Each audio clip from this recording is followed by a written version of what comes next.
Ben, pois este proxecto, a verdade é que é un proxecto espectacular. É dicir, eu teño unha ilusión que podo dicir que facía moitos anos que non tiña tanta ilusión en acometer un proxecto. E digo isto porque, claro, eu que son unha persoa que se ilusiona habitualmente cos proxectos, pero claro, nos proxectos pues, están nunhas marxes bastante habituais, desde un formato a trío, un formato a septeto, pero case sempre jazzístico, como moito mellor unha colaboración como solista cunha banda sinfónica, pero claro, que de repente compoñas durante un ano e medio, 2 anos, unha peza a partir de composicións túas, jazzísticas, pero unha peza orquestrada para a orquestra sinfónica, e que se vai a presentar, que se vai a facer a estrella absoluta desa peza na túa cidade, coa orquestra sinfónica da túa cidade, no Auditorio de Galicia, eso é un soño feito realidade.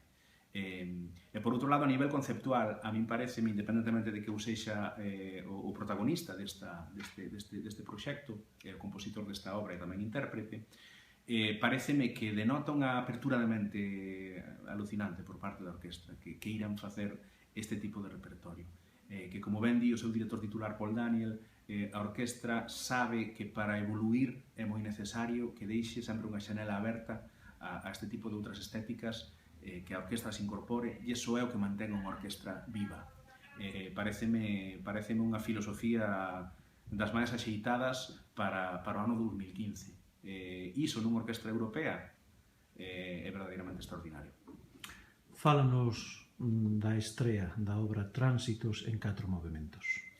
Ben, a peza está, como ben dis, escrita en 4 movementos. En orixe son 4 pezas, 4 composicións orixinais miñas que interpretamos co trío. O meu trío de jazz, que está composto por Bruno Pedroso na batería e por Pablo Martín Caminero no contrabaixo.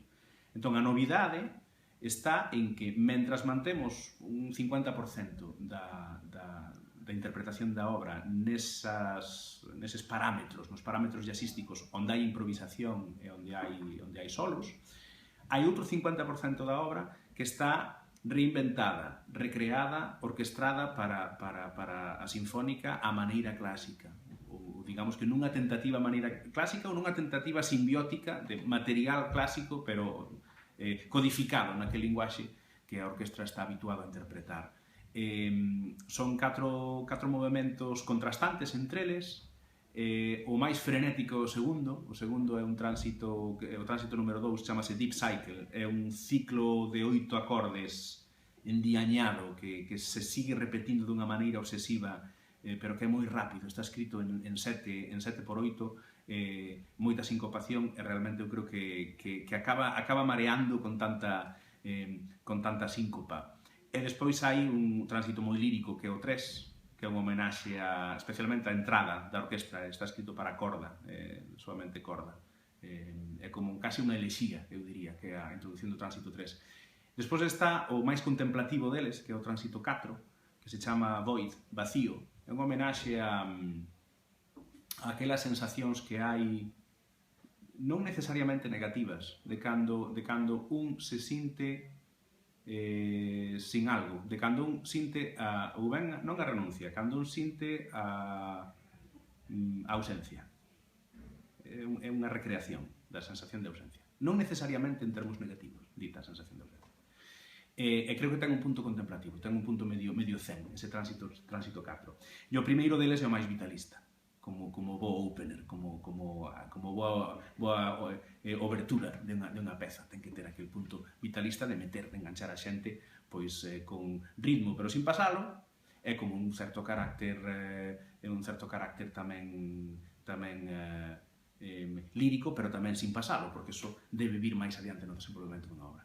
Eu, como che dicía, estou tremendamente encantado de poder facer este proxecto, de poder estrear os xoves e poder repetir o venres no Festival de Jazz de Ourense. Vai ser un verdadeiro placer. Onde funcionará mellor? No Auditorio de Galicia pechado ou na Praza de Santa Eufemia en Ourense? Pois eu creo que, digamos que a maneira de concebir, na concepción inicial do proxecto está que ten que funcionar ben nos dous lugares. Porque se o proxecto está concebido, digamos que atendendo a ese equilibrio de elementos puramente jazzísticos e puramente clásicos, os elementos máis clásicos teñen que facelo funcionar no auditorio e os elementos máis jazzísticos teñen que facelo funcionar nun lugar ao aire libre que é onde habitualmente se celebran os concertos de primavera-verán no ámbito do jazz. Eu creo que funcionará ben nos dous lugares. O que sí que che digo é que na vertente jazzística que ten a interpretación, que ten a obra, a nos vai nos facer tocar diferente, o trío vai nos facer tocar diferente o auditorio que unha praza ao aire libre. Eso teño claro, porque ao final, cando tocas no teu terreo, non direi eu que arrisques máis, pero sí que arriscas de outra forma, sí que tocas dunha maneira máis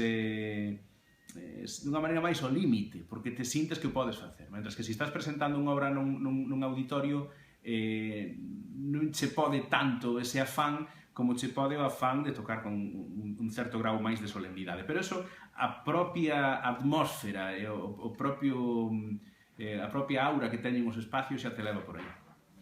Moitas gracias, mestre Rabadé. A vos, un placer.